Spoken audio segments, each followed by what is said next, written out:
Across the planet, the invaluable role of rainforest is unchallenged.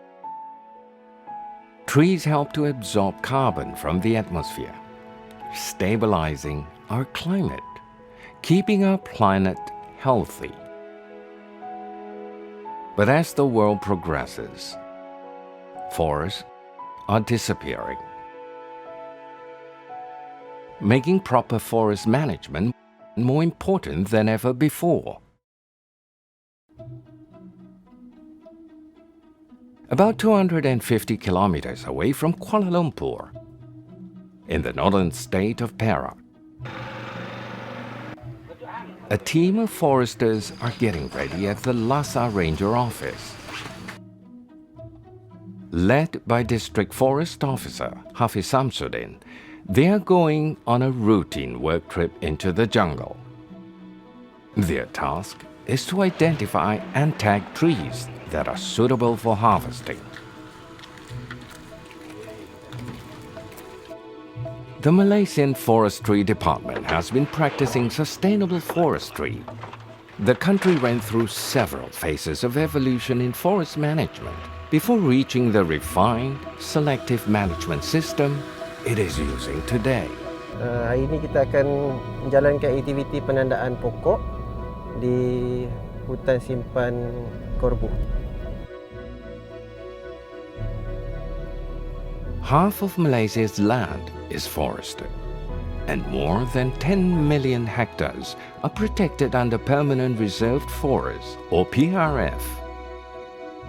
They are managed sustainably for their economic, social and conservation values. Within these PRF, harvesting is only allowed in the production forest, and the rest remain untouched.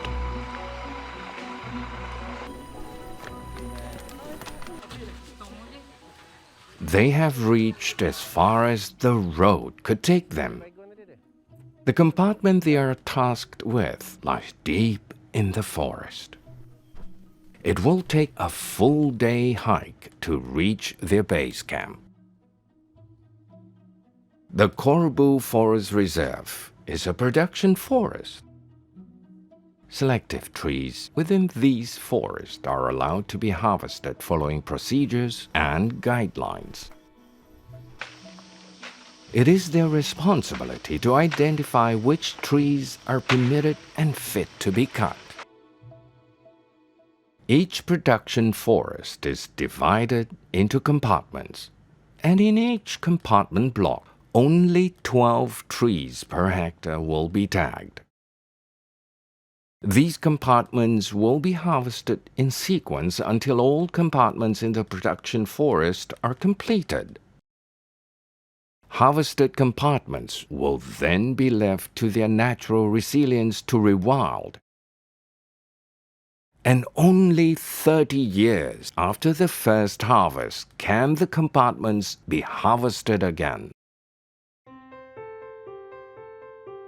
Further up north, near the Belum Temenggo forest, is a small village belonging to the Jahai indigenous people.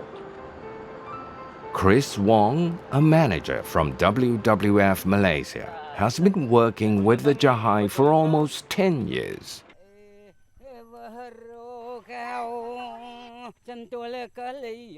The Jahai is one of the 18 tribes of Orang Asli in Peninsular Malaysia. Although they have been impacted by the modern world, they're still very much connected to the jungle. Upon arriving at the village, Chris could see the village head is having a serious discussion. With them is Encik Munir Idris and his team from the Wildlife Department. It seems of late there have been incidents of elephants coming to their village, causing damage to their crops. Like any developing nation, Malaysia needs to grow economically. Since its independence, lands were cleared for settlement, urbanization and agriculture. With its growing population, infrastructure such as roads were built to provide access for the people, resulting in forest fragmentation.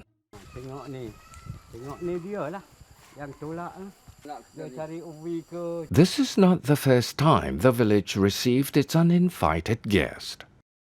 In recent years, there has been noticeable increase in their visits. These wandering elephants will usually come at night.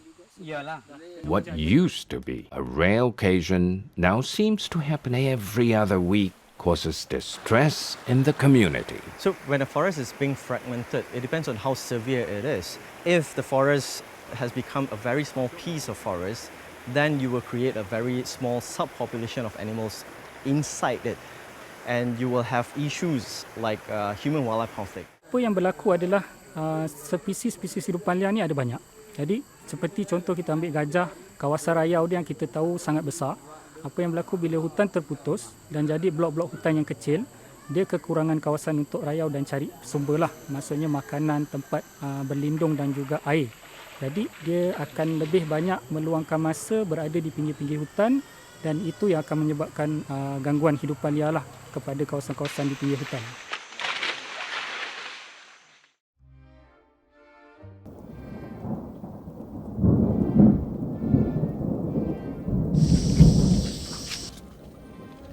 Hafiz and his team have been trekking the jungle for almost 7 hours.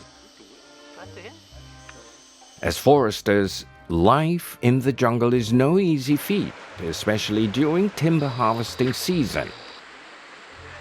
Most compartments are located deep in the forest reserve and requires 3 to 5 days of work depending on the compartment size. If the team were to reach their base camp before nightfall, they have to hurry as the jungle can get really dark, extremely wet and very dangerous.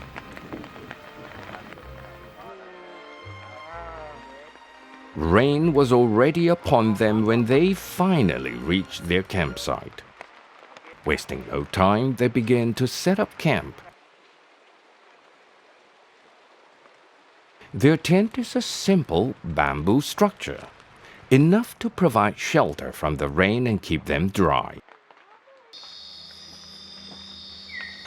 As night falls, finally the rain begins to subside, allowing them to light the much-needed campfire for heat and safety. Apabila kita bermalam di dalam hutan simpan, kita terdedah kepada banyak risiko. Salah satunya adalah diganggu oleh hidupan liar lah. Bagi kawasan ini, banyak hidupan liar berkeliaran, terutama di waktu malam mereka akan aktif lah.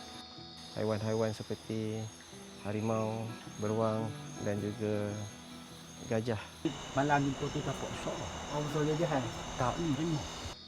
Dan ini sudah pasti mendatangkan risiko kepada pekerja-pekerja di dalam sektor perhutanan. Saya pun tidur ni pun macam tak nyenyak ke, risau juga. These foresters are vulnerable due to the perilous nature of the jungle. To ensure the safety of the team, they take turns keeping the night watch.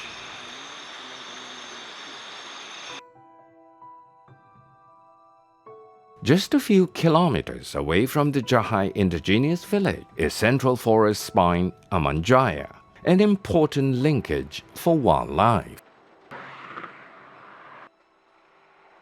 The Great Jeli Highway was opened to traffic in the 1980s.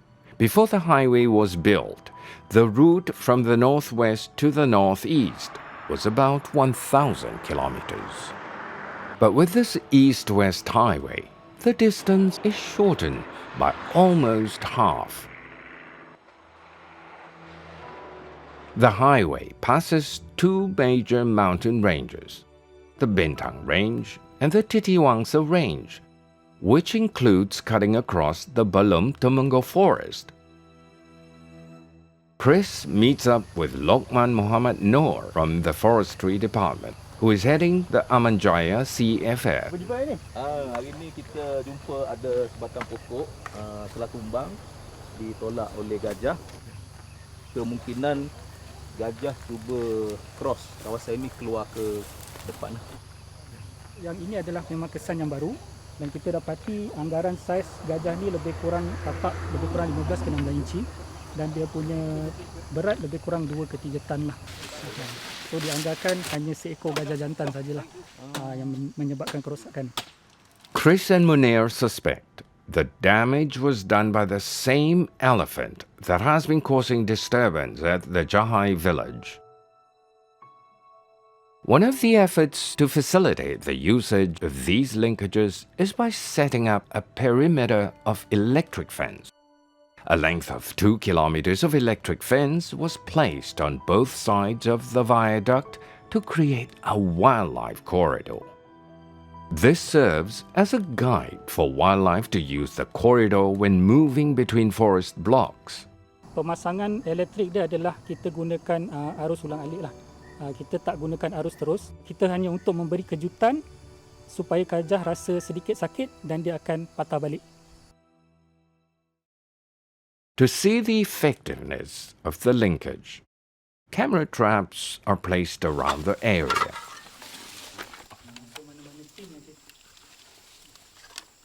These camera traps are viewed regularly. Kali ini kita dapat sekali satu kumpulan lah, 3 ekor. Kalau boleh nampak yang ada di hadapan ni, sebelah dia dan sebelah belakang sana ada lagi seekor lah.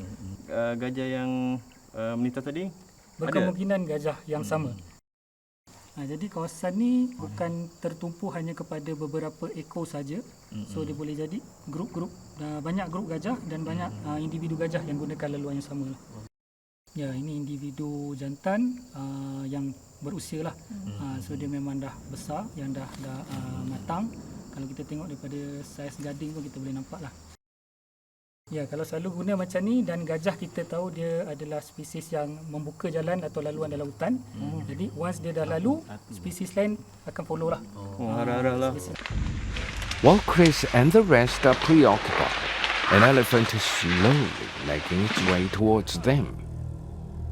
Luckily, a wildlife ranger realizes its presence.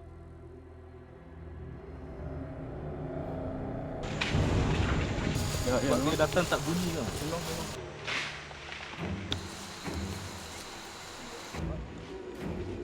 Bila kita dah nampak dia tu, dah memang tak ready. Berhampiran kita pun tak ready lah. Being an experienced tracker, Munir tries to locate the position of the elephant.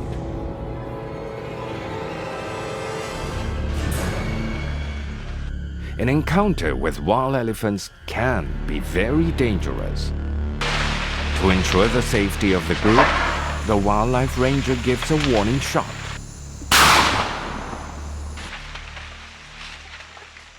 Thankfully, the elephant retreats to a safe distance.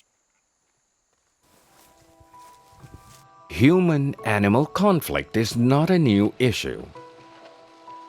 Hopefully, these linkages will provide bigger roaming areas, benefiting both people and wildlife. The Malaysian government recognizes the importance of developing habitat connectivity. The Central Forest Spine Master Plan was introduced in 2005 to connect fragmented forest, allowing safer wildlife passages, enabling bigger roaming grounds. In Peninsular Malaysia alone, 37 linkages have been identified and are on their way to completion.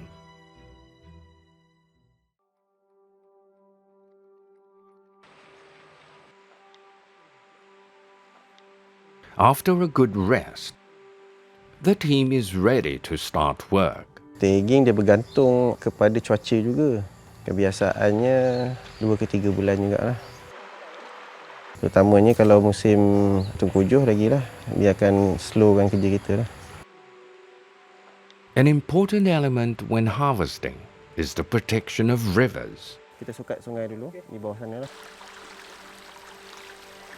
Streamside buffer zones are areas along the course of rivers, streams or lakes.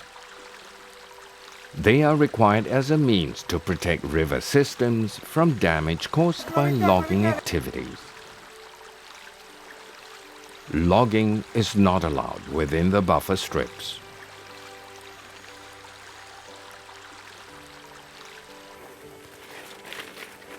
Once they've reached the corresponding distance, a tree is marked to show the buffer zone's boundary line.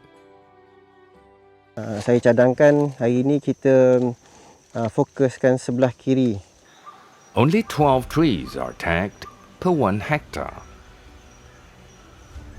Of the 12 trees, 4 will be identified and tagged as mother tree. Mother trees are not allowed to be cut. Their role is to provide seeds for natural regeneration.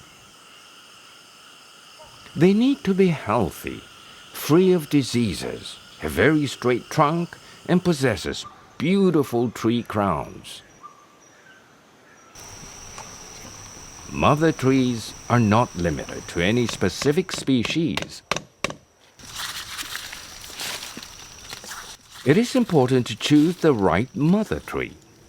Naturally, a tree's offspring will resemble its mother.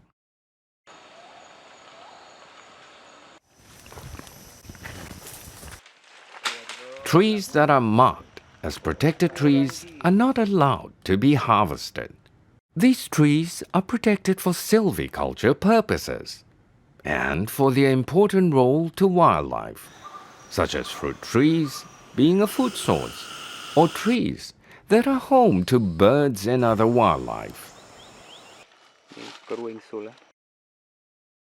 Rare or endangered tree species are protected from harvesting as well.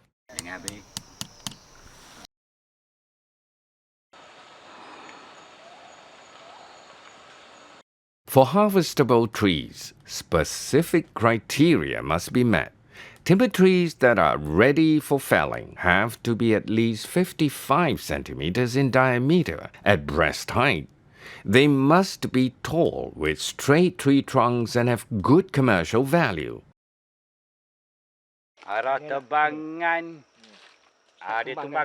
Felling a tree requires great care and precision. It is important for felled trees to fall in a predetermined direction. This directional felling is determined in advance by foresters during the tagging process.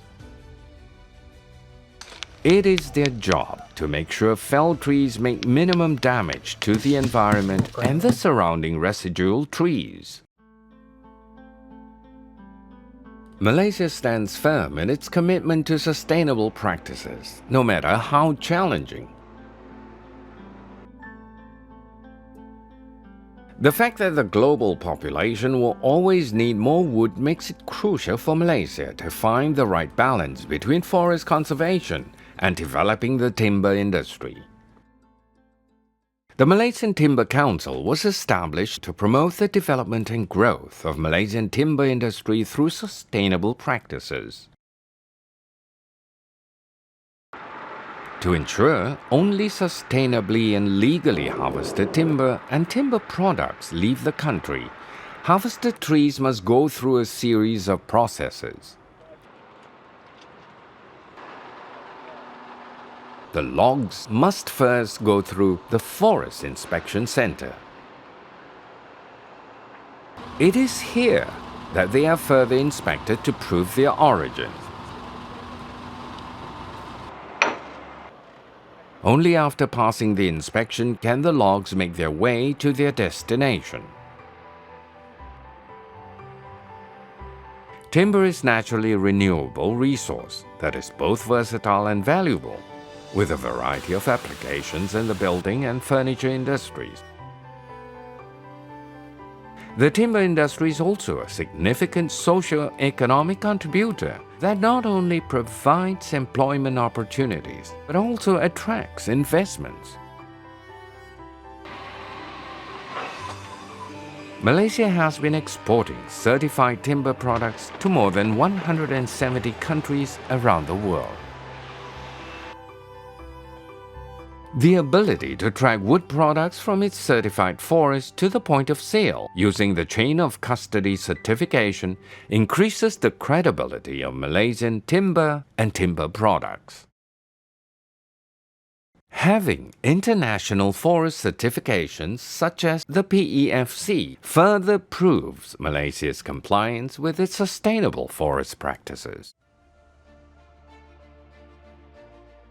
After 5 months of pre-felling inventory and paperwork, harvesting takes place at the Korbu Reserve Forest. As usual, Hafiz will do his rounds to make sure the logging activities are executed properly. Suhaimi bin Asbah has been a tree feller for over 40 years. Today he is about to fell a timber tree.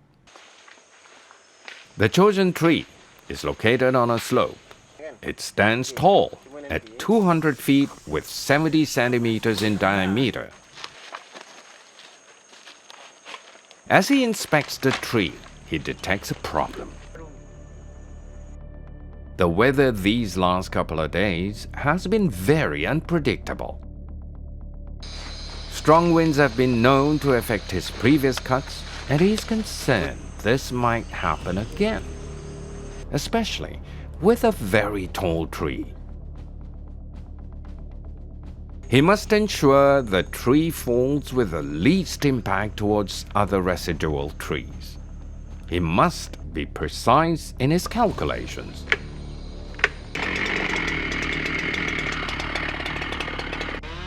Suhaimi makes his first cut.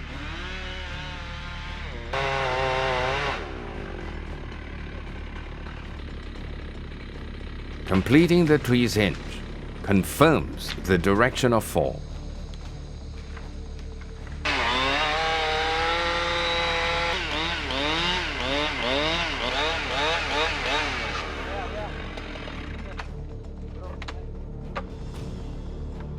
Ini kayu dia ke sana, tapi kita nak set ke sini. Sami. Tapi ingat ni kayu dia bidah nanti ya.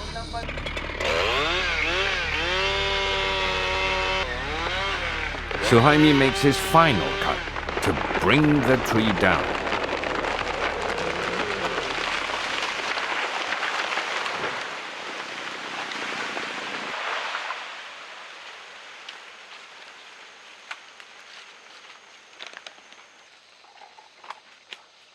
It will take close to 3 months to complete the harvesting for this forest compartment, after which it will be left alone.